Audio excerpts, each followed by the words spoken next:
So the question then is, do you think this is a fair assessment of modern people, maybe of America in particular, that we are allergic to authority? And has it always been? Has that societal landscape shifted? Is it shifting now?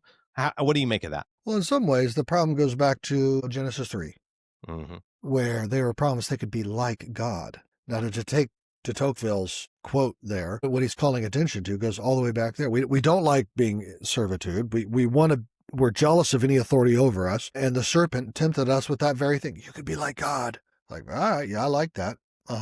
Push him off the throne, put myself on it. Definitely, I'll take that. So in some sense, yes, this is a condition of the fallen heart. We all aspire to be over others so that we can dominate, right? That suspicion of authority was then given philosophical credibility, moral credibility with the Enlightenment, especially in the West, right? Where we looked at the usurpations of the king and we looked at the oppressions of the church, and the Western society decided, let's topple authority. We'll start with the king. We'll start with the church and the pastor, and then we'll move on to other forms of authority, the upper class, the mom and dad, eventually the scientific establishment itself, and kind of on we go. Media, mainstream media, we don't trust them anymore. Big Eva, we don't trust them, and we kind of down and down. Language, we don't trust the authority of language.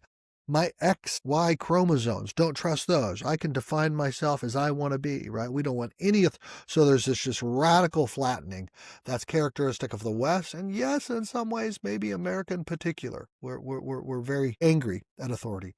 And here's the deal. Some of that suspicion is right, because authority in the fall has been abused. And so as Christians who read the Bible and have a doctrine of sin, there is a rightness to our suspicion of bad authority.